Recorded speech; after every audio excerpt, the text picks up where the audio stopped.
जय श्री राम दोस्तों, स्वागत है हमारे चैनल समृद्धि में।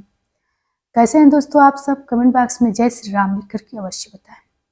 दोस्तों, आप लोग की डिमांड पे ही मैंने आज ये वीडियो बनाया है कि 8 मार्च को पड़ने वाले महाशिवरात्रि के बारे में आप लोग को किस प्रकार से सरल पूजा करके शिव जी की कृपा प्राप्त करनी है। कौन कौन से ऐसे जरूरी कार्य हैं जो आज के दिन अवश्य आप लोग को करना चाहिए, जिससे आप लोग को शिव जी की कृपा आप लोग के ऊपर पूरे वर्ष बनी रहे। देखिए, किसी की भी पूजा को भार स्वरूप नहीं करना चाहिए। हम बहुत सारी महिलाओं को देखते हैं कि उनके ऊपर जैसे कोई ऐसा तीज त्योहार आ जाता है तो भार मतलब कि लगने लगता है, काफ़ी उसमें तैयारियां करने लग रहती हैं। तो देखिए, आस्था में बहुत शक्ति होती है। आस्था से कोई काम किया जाता है, न कि कोई भार समझ के। जैसे आप लोग बहुत बड़ा उस दिन को यही सोच लें कि हमको ये वाला मंत्र अवश्य जाप करना है या ये अवश्य करना है, तो उसको सिर पे मत लीजिए। यदि आपकी आस्था है, आपको लग रहा है कि ये चीज़ करने से आपका काम पूर्ण होगा, भगवान की कृपा प्राप्त होगी, तब तो ठीक है। लेकिन किसी चीज़ को ये समझ कर नहीं कि महाशिवरात्रि के ही दिन करें, और दिन भी कर सकते हैं जाप पूजा। शिव जी तो हर दिन है ना। लेकिन हाँ, ये बात सही है कि किसी विशेष तिथि पर विशेष मुहूर्त में किया गया कार्य शीघ्र फलीभूत होता है। तो चलिए, मैं आप लोग को सरल पूजा आप लोग को बताती हूँ कि कौन कौन से पूजा होते हैं, मतलब कौन कौन से कार्य ऐसे होते हैं जो महाशिवरात्रि के दिन करने चाहिए। जानकारी अच्छी लगे दोस्तों तो आप लोगों से रिक्वेस्ट है कि वीडियो को देख करके छोड़ने से अच्छा एक लाइक कर दिया कीजिए, क्योंकि आप लोग एक लाइक ही ऐसा चीज़ है जिससे कि हम समझ पाते हैं कि हमारे वीडियो आप लोग के लिए लाभकारी हैं, आप लोगों के लिए उपयोगी हैं। और अच्छा लगे तो सब्सक्राइब भी कर दीजिए, ताकि ऐसी शुद्ध सात्विक जानकारी आप लोग को हमारी मिलती रहे। दोस्तों, शिवरात्रि जैसा कि हमने बताया कि हर महीने शिवरात्रि आता है, लेकिन महाशिवरात्रि जो फाल्गुन मास में आता है वो महाशिवरात्रि के नाम से जाना जाता है, जो इस बार 8 मार्च को 2024 में पड़ रहा है। 8 मार्च के दिन आप लोगों को किस प्रकार से पूजा पाठ करना है ये जान लीजिए। सबसे पहले सुबह सवेरे आप लोग कोशिश करें कि ब्रह्म मुहूर्त में उठ जाएं।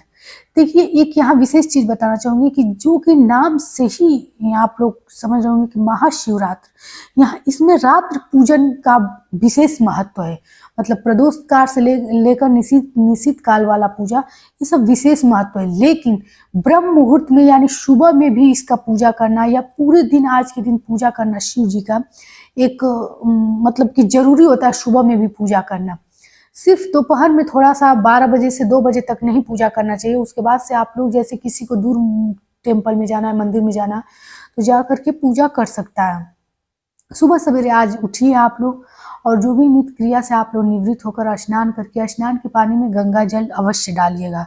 यदि आप लोग किसी सरोवर के पास हैं या फिर नदी तालाब के पास हैं तो उसी में स्नान कीजिएगा, क्योंकि आज के दिन विशेष मतलब दिनों में किसी गंगा में या फिर से बहते हुए जल में स्नान करने का कहा जाता है, समस्त पापों का नाश होता है। तो ऐसा अगर हो सकता है तो ठीक है, नहीं तो गंगा जल डाल करके आप लोग स्नान कर सकते हैं।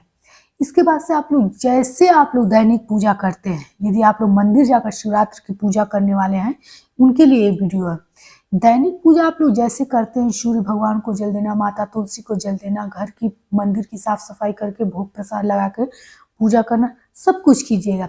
एक चीज जरूर बताऊंगी कि जैसे आज महाशिवरात्रि है और आपके घर में लड्डू गोपाल सालिग्राम है, तो आज उनको बेर अवश्य चढ़ाइएगा। क्योंकि जब कोई ऐसा तीज त्योहार आता है, जैसे मैंने खिचड़ी पर आप लोग को बताया हुआ था कि पके हुए खिचड़ी भी लड्डू गोपाल को चढ़ाने चाहिए, वैसे घर में जब कोई विशेष जैसे शादी विवाह पड़े या फिर से कोई ऐसा त्योहार पड़े, तो उस अनुसार ही भोग लगाना ज़्यादा श्रेष्ठ होता है। तो ये चीज़ मैंने बीच में आ गया तो आप लोग को बता दिया, बेर अवश्य उनको चढ़ाइएगा।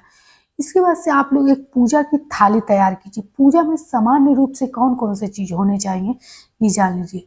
सबसे पहले तो आप लोग को जितने बेलपत्र चढ़ाने हैं, कहीं से भी खरीद कर, जैसे भी बेलपत्र आप पहले से ही ला करके उसको साफ पानी से धुल करके उसके डंठल काट दीजिए, क्योंकि डंठल लगा हुआ बेलपत्र चढ़ाना कहा जाता है वो सूल के समान होता है। तो ये भूल आप लोग कभी मत कीजिएगा। उसका डंठल काट के, और पत्ते को कभी भी जब शिवलिंग पे चढ़ाया जाता है तो उल्टा करके चढ़ाया जाता है। जैसे उनका चिकना जो पत्ता होता है उसको पलट करके ऐसे चढ़ाना चाहिए, और उस पर चंदन से, पीले चंदन से राम राम अवश्य लिख ले। बिना कोरा कभी भी नहीं चढ़ाना चाहिए बेलपत्र। ये आप लोग चीज़ें, यही छोटी छोटी बातें हैं जो पूजा में विशेष रखती हैं। बाकी अब कितना चीज़ चढ़ा रहे हैं ये उसमें आवश्यक नहीं है।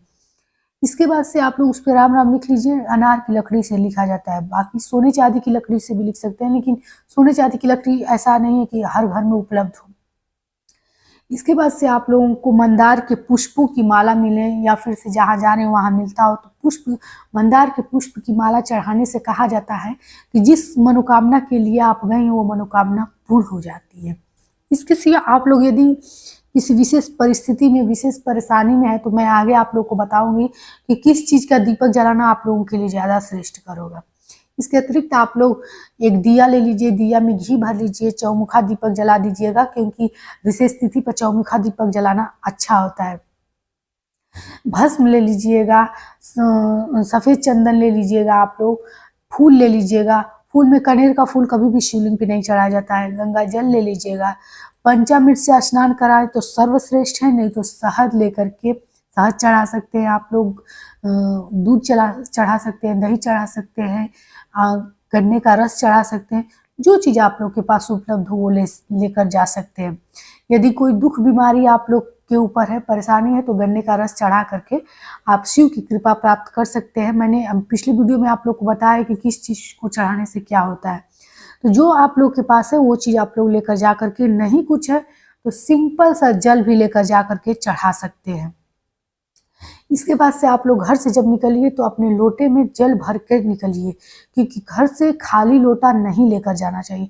एकदम मैं ये साधारण लोगों के लिए पूजा पाठ बता रही हूँ, कि जो लोग को साधारण महाशिवरात्रि का पूजा करना है उनके लिए बता रही हूँ। इसके बाद से आप लोग वहाँ लेकर के जाइए और शिवलिंग पर जल गिरा करके, फूल बेलपत्र सब कुछ चढ़ा करके, दीपक जला करके 5 बार घंटी बजा करके वहाँ कम से कम 5 मिनट आप लोग अवश्य बैठिए, कि अपने अच्छे जीवन के लिए, अपने समस्त पापों के नाश के लिए ये चीज़ करना। जो चीज़ जरूरी है वही मैं आप लोग को बता रही हूँ। वहाँ 5 मिनट बैठना हर लोगों के लिए बेहद जरूरी है। सब पूजा करके आप लोग को वहाँ 5 मिनट बैठना चाहिए। अब मैंने आप लोग को, जैसा कि ऊपर ही आप लोग देखे होंगे, मैं लिखी थी कि परिक्रमा कितनी करनी आज के दिन जरूरी है।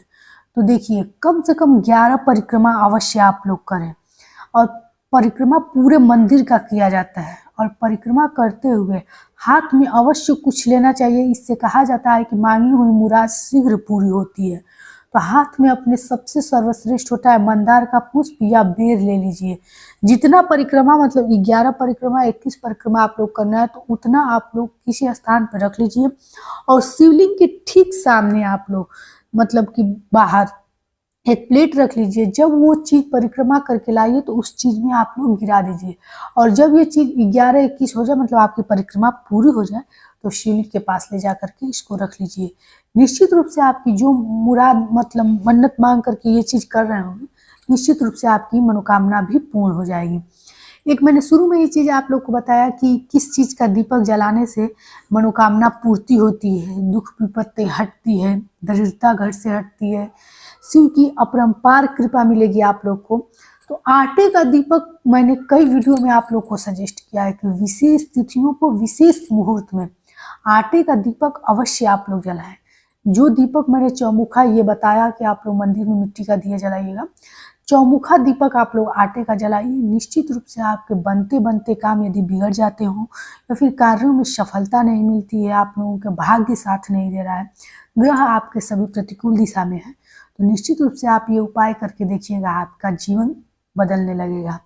आशा करती हूँ कि आप लोग को जानकारी अच्छी लगी होगी, या फिर से और महाशिवरात्रि के बारे में आप लोगों को कोई प्रश्न होगा तो जरूर पूछिएगा। एक सलाह मैं आप लोग को देना चाहूँगी कि ये सुबह की पूजा करने के बाद जो लोग साधारण रूप से, मतलब जिनके घर मंदिर नहीं है, बाहर मंदिर में पूजा करने जाना है, वो हो सके तो 5 विवाह का गीत, क्योंकि आज के दिन माना जाता है शिव पार्वती का विवाह हुआ था, तो रात्र में 2-4 महिलाएं मिल करके रात्रि जागरण, मतलब 2 या 5 विवाह का गीत गा करके रात्रि जागरण जरूर करें। इससे गृह शांति होती है, मन मस्तिष्क सबका अच्छा होता है। और आप लोग ये जानते हैं, जहाँ सुमति तहाँ संपत्ति नाना, जहाँ कुमत तहाँ विपत निदाना। जिस घर में सबके बुद्धि अच्छी रहती है वहाँ हमेशा लक्ष्मी का वास होता है। तो आशा करती हूँ जानकारी आप लोग को अच्छी लगी होगी। चैनल को लाइक कीजिए, सब्सक्राइब कीजिए, ताकि ऐसी सरल जानकारी आप लोगों को समृद्धि की मिलती रहे। तब तक के लिए जय श्री राम।